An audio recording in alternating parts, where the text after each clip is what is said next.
Bismillahirrahmanirrahim. Assalamu alaikum, my dear students. How are you? I hope you all will be fine and you will love to understand the very important topic of biotechnology, that is its application. Scope and importance of biotechnology. बहुत achievements, बहुत सारी खूबियाँ आप पढ़ चुके हैं, applications पढ़ चुके हैं अब तक इस पर्टिकुलर टॉपिक की। बहुत से प्रोसीजर्स भी आप लोगों को आ गए हैं। फिर भी आपको ये बताना हमारा फ़र्ज़ है कि ये 1970s का दौर था कि जब बायोलॉजी और टेक्नोलॉजी का आपस में एक मिलन हुआ और उसके रिज़ल्ट में एक नई ब्रांच इमर्ज हुई जिसका नाम था बायोटेक्नोलॉजी। ये उन फर्टाइल ब्रेन्स की काविशों का नतीजा है कि जो बायो और टेक्नोलॉजी को आपस में मिलाकर इंसानियत का फ़ायदा करना चाहते थे।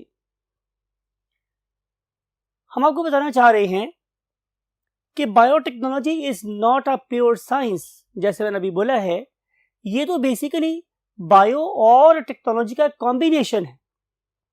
हम उन डिफरेंट बायोलॉजिकल प्रोसेसेस को इंडस्ट्रियल लेवल के ऊपर जाके भी, मैसिव लेवल के ऊपर जाके इंसानियत के फ़ायदे के लिए इस्तेमाल करना चाहते हैं। डेवलपमेंट एंड यूटिलाइजेशन, हम लोगों ने पहले एक चीज़ को डेवलप करना है, जाहिर है वो भी एक मुश्किल काम है। फिर उसके बाद हमने उसको इस्तेमाल करना है सेंसेबली, अक्ल सलीम को इस्तेमाल करते हुए। जिस चीज़ को हम यूज़ करना चाह रहे हैं वो बेसिकली क्या है? एक बायोलॉजिकल प्रोसेस है। जब मैं एक बायोलॉजिकल प्रोसेस को डेवलप कर लूं और उसको इस्तेमाल करना सीख लूं, या मैं एक शक्ल है कोई बायोलॉजी की उसे इस्तेमाल कर लूं, या बायोलॉजी का एक सिस्टम है, may be the system of some virus, may be the system of some bacteria, may be the system of some fungi और algae, etcetera etcetera. These systems may belongs to a unicellular organism और may belong to multicellular organisms. इसका करने का हमें advantage क्या है? To obtain maximum benefits for humans. मैं पहले बोल रहा हूं कि सबसे जो बड़ी बात है वो है इंसान का इंसान हो जाना। ये ही इंसानियत की सबसे बड़ी मेराज है। और लिखा हुआ मैंने आप लोगों के लिए, और क्या है? Science of applied biological process. क्या मतलब हुआ कि मैंने बायोलॉजिकल प्रोसेसेस को इंडस्ट्रियल लेवल के ऊपर लेकर जाना है। इसकी मैं छोटी सी मिसाल आपको देता हूं कि पुराने ज़माने में हमारे बड़े आबा अजदाद दही जमाया करते थे। हर शख्स अपने घर में दही जमाता था। आज भी बहुत से घरों में दही जमाई जा रही है। तो दही बेसिकली एक बायोलॉजिकल प्रोसेस के रिजल्ट में बनता है। लेकिन आज आप देखें तो दुनिया में बहुत बड़ी बड़ी फैक्ट्रीज हैं जो इन बायोलॉजिकल प्रोसेसेस को मैसिव लेवल पे इंसान और फिर वो वाला ऑर्गेनिज्म, वो वाला बैक्टीरिया या वो वाले दो बैक्टीरिया जो ये प्रोसेस कर रहे हैं, उनकी स्पीशीज को भी कंजर्व कर रहे हैं, उनके डीएनए को भी बचा रहे हैं और इंसान का फायदा भी कर रहे हैं। लेकिन हम इन बेसिक प्रोसेसेस पे नहीं रुके, हम इनसे आगे बढ़े और आगे बढ़े और आगे बढ़े और हम लोगों ने डेवलप कर ली बायो चिप्स। यही बेसिकली आज हमारा टॉपिक है। स्कोप एंड इंपॉर्टेंस में जो सबसे पहली अचीवमेंट है, major thrust, major achievement, the giant leap जो हम लोगों को मिली, it is the development of biochips and biological computers. My dear students, 1983 में हम लोगों ने सबसे पहले एक बायोचिप बनाई थी। फिर उसके बाद 1986 में इसके अंदर फर्दर एडवांसमेंट शुरू हुई। लेकिन समझने वाली बात यह है कि ये चीजें कब बनी हमारे पास, कब हमारे पास पहुंची? जाहिर है जब हम लोगों ने दो चीजों को इकट्ठा किया। वो क्या थी? नंबर एक कि हम बायोलॉजी को इंडस्ट्रियल लेवल पे पहले ही अप्लाई कर रहे थे, लेकिन उसके अंदर हम माइक्रोचिप्स को जगह नहीं दे रहे थे। लेकिन जब हमने माइक्रोचिप्स को और बायोलॉजिकल प्रोसेसेस को आपस में मिलाया तो उनके मिलने से हमारे पास बायोचिप्स बनी।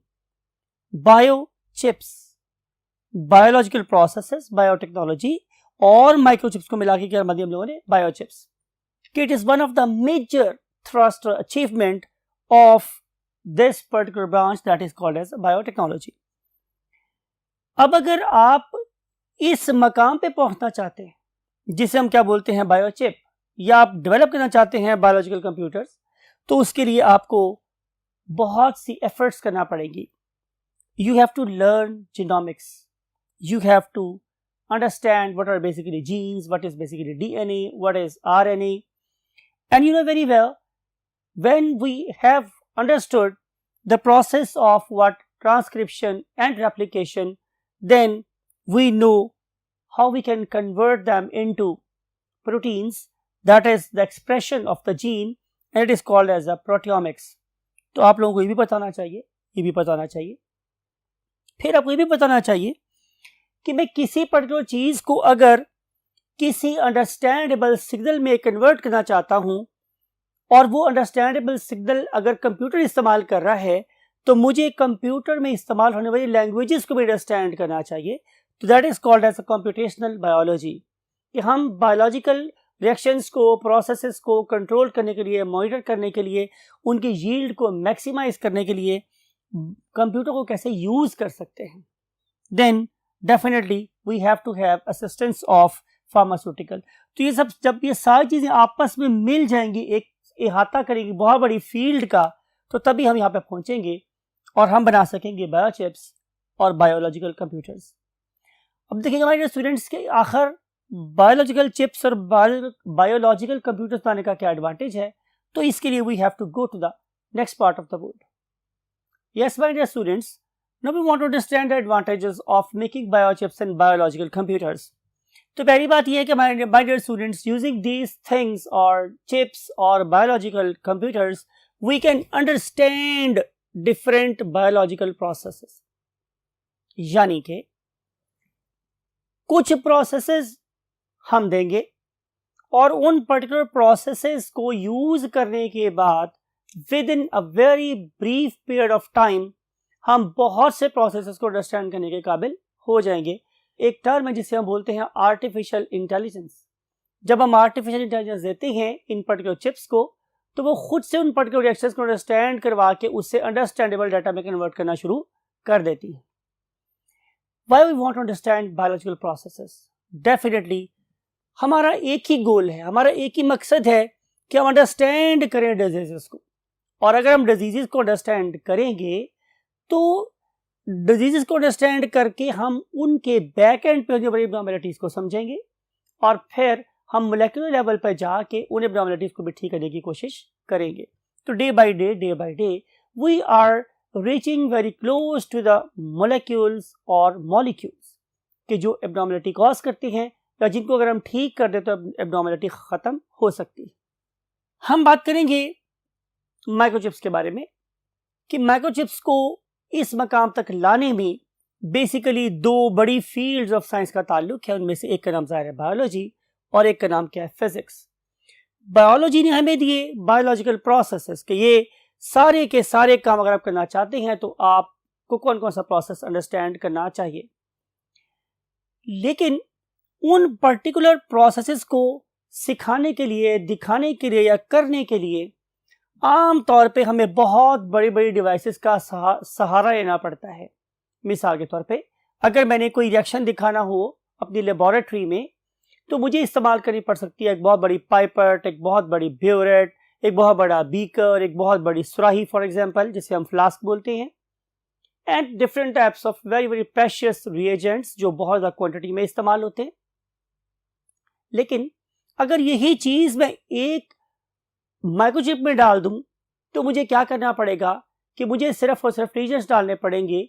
ये वही इसमें प्रेजेंट लेबोरेटरीज ये वाला काम मुझे खुद से करके दे सकती हैं बहुत ही ब्रीफ पीरियड ऑफ टाइम में. तो हमें इन बड़े बड़े ट्रेडिशनल टूल्स को पैक कर देना था into the devices, those are called as a microchips. तो इन माइक्रोचिप्स के अंदर जब हमने इन डिवाइसेस को पैक करना चाहा तो हमें प्रॉब्लम ये आई कि माइक्रोचिप बनाई कैसे जाए. तो उसके लिए ज़ाहिर हमें सहारा लेना पड़ा किसी फिजिसिस्ट का, और उस फिजिसिस्ट ने हमें सेमी कंडक्टर्स बना के दिए. और जैसे मैंने पहले बोल चुका हूँ, सेमी कंडक्टर एक ऐसा डिवाइस होता है कि जो बहुत ही कम अमाउंट में मिली वोल्ट्स में करंट से पास करके हमें बहुत ज़्यादा एफिशिएंसी के साथ, बहुत ज़्यादा लीस्ट एनर्जी इस्तेमाल करके बहुत अच्छे रिजल्ट दे देता है।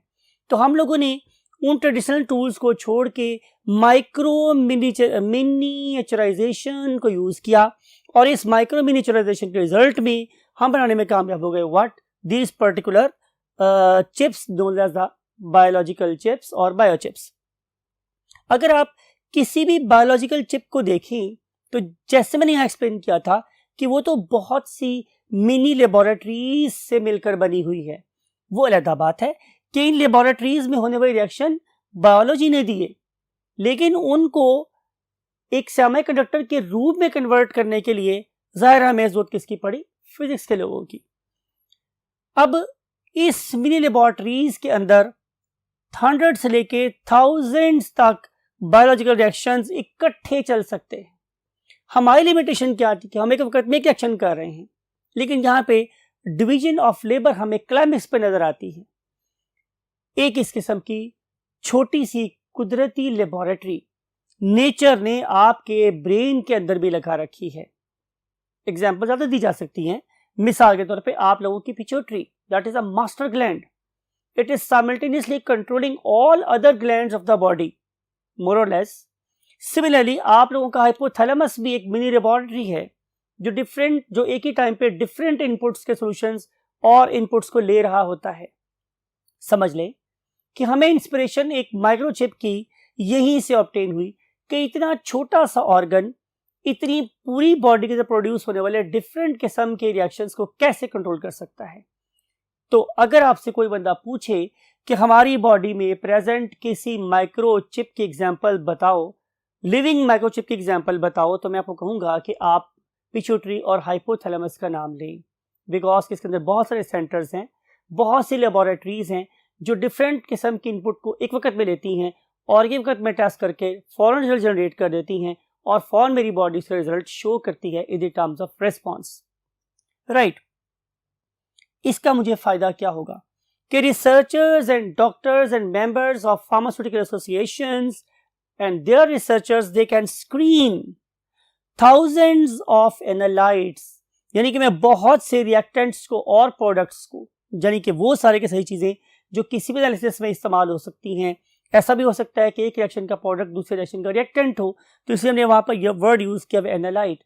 तो हम डिफरेंट किस्म के एनालाइट को एक ही वक्त में एनालाइज कर सकते हैं। तो फायदा क्या होगा, मेरा विजन बढ़ेगा, मैं रिएक्शंस की आपस में इंटरेक्शन को अंडरस्टैंड करने के काबिल हूंगा और उसके रिजल्ट में we will have a bigger picture, more accurate picture in our mind.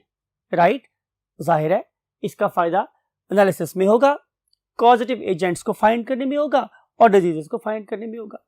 Plus एक बड़ी ही समझ लें काबिल जिक्र एप्लीकेशन पूरी दुनिया में, वो है डिटेक्शन ऑफ बायोटेररिज्म। इसका मतलब क्या होगा कि हम डिफरेंट किस्म के वायरसेस, डिफरेंट किस्म की बैक्टीरियल चीज़ों को जो एज ए बायोटेररिज्म इस्तेमाल हो सकती हैं, हम उनकी डिटेक्शन भी विद इन सेकेंड्स कर सकते हैं इस पर्टिकुलर डिवाइस के साथ, that is called as a microchip. जो ही ये चीज इन पर्टिकुलर डिवाइसेस के यू कैन से कांटेक्ट में आती है, फौरी तौर पर ये वाले सेमीकंडक्टर यू कैन से जो चिप्स होती हैं, they begin to generate signals, those are more understandable for law enforcement agencies, और उसके रिजल्ट में हम उस पर्टिकुलर बायोटेररिज्म करने वाले मुल्क को या बायोटेररिज्म करने वाली ऑर्गेनाइजेशन को आसानी से कैप्चर कर सकते हैं और पकड़ सकते हैं और दुनिया में अमन फैला सकते हैं। राइट, इसकी एक और एप्लीकेशन हमारे पास क्या है, माइक्रोराइजा। ये जो माइक्रोराइजा है, हम बात करें इसको बायोटेक्नोलॉजी की, अब माइक्रोचिप का टॉपिक खत्म हो गया है। माइक्रोराइजा एक दूसरी एप्लीकेशन है हमारी इसी बायोटेक्नोलॉजी की। माइक्रोराइजा क्या होता है, ये एल्गी और फंजाई की एक सिम्बियोटिक एसोसिएशन है। राइट, और हम लोगों ने इसकी एक खास इनोकुलम तैयार की है। ये जो पर्टिकुलर इनोकुलम होती है, it has got a multifarious role, it has got multifacial role, और इस पर्टिकुलर मल्टीफेरस रोल की वजह से हम प्लांट्स की ग्रोथ को बढ़ा सकते हैं, प्लांट्स की यील्ड को बढ़ा सकते हैं, और हम climate resistance of the plant को इंक्रीज कर सकते हैं। हम इसके एडेफिक्स स्ट्रेसेस को रिड्यूस कर सकते हैं, उसको डिफरेंट किस्म के पैथोजेंस और डिफरेंट किस्म के पेस्ट से क्या कर सकते हैं, सेव कर सकते हैं। तो देखो कि हम लोगों ने इस पर्टिकुलर एक माइकोराइजा का स्पेसिफिक स्ट्रेन बना के हमने डिफरेंट प्लांट से कितने एट्रीब्यूट्स को क्या कर लिया है, एनहांस कर लिया है, इंप्रूव कर लिया है, राइट। इस particular branch that is called biotechnology, उसका फर्दर क्या एप्लीकेशन है, इसके लिए हम मूव करते हैं last part of the board पे। हमने बहुत किस्मों के बायो फर्टिलाइजर्स बना ली हैं यूजिंग बायोटेक्नोलॉजी।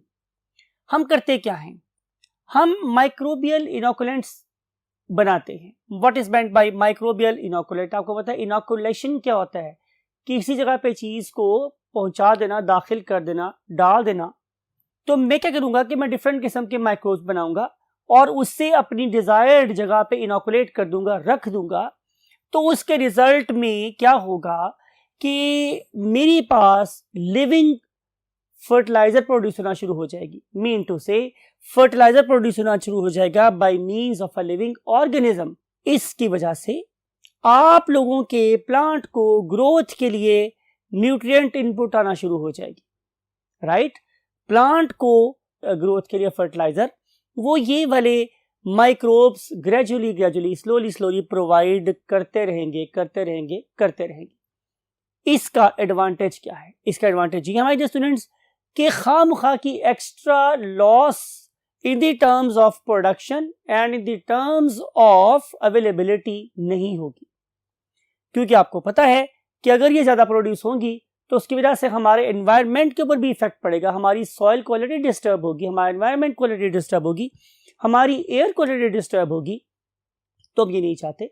हम ये चाहते हैं कि कोई हमारे पास ऐसा डिवाइस हो, ऐसी चीज हो जो लिविंग हो, जो देखे कि प्लांट की कितनी रिक्वायरमेंट है, उसके मुताबिक ये फर्टिलाइजर प्रोड्यूस करे, और जब उस रिक्वायरमेंट खत्म हो जाए तो जाहिर है वो खुद से मर जाए, बिकॉज हमने उसके अंदर सुसाइडल किस्म के जीन्स ऑलरेडी लगा दिए होते हैं। इनका फायदा किसको है? इसका फायदा बहुत से गरीब मुल्कों को है जो बहुत महंगी फर्टिलाइजर खरीद नहीं सकते, और अगर वो खुद बनाना चाहें फिक्स्ड नाइट्रोजन, यानी कि हम नाइट्रोजन को फिक्स करते हैं, और यू नो वेरी वेल कि अगर नाइट्रोजन फिक्स होना शुरू हो जाए तो वो फर्टिलाइजर बनाने में इस्तेमाल हो सकती है। तो उसकी वजह से हमारे पास प्लांट को जो नाइट्रोजन की रिक्वायरमेंट है वो फुलफिल होगी एज पर नीड। और चूंकि ये जरूरत से ज्यादा प्रोड्यूस नहीं हो रहा तो it will non hazardous for fields. इससे हमारी सॉइल की जो क्वालिटी है वो कभी भी अफेक्ट नहीं होगी, सॉइल कभी अनमिसफिट नहीं होगी फॉर सम अदर प्लांट्स, ठीक है। और जैसे मैंने बोला कि इसका ताल्लुक पुअर कंट्रीज के साथ है। हमारी 25 to 30% लेस एनर्जी कंजम्पशन होती है अगर हम इसको कंपेयर कर रहे हैं विद सम केमिकल मेथड। तो केमिकल मेथड्स 20 to 30% ज्यादा एनर्जी यूज करते हैं as compare to biological process. और सबसे बड़ी बात कि इसकी वजह से हमारे इकोनॉमिक और एनवायरमेंटल हैजर्ड्स लीस्ट होते हैं, सबसे कम होते हैं। इस दुआ के साथ कि ऐसे बहुत से काम आप भी कर सकते हो और मुस्लिम उम्मा के लिए कोई पॉजिटिव रोल प्ले कर सकते हो। आई वांट टू से यू अल्लाह हाफिज।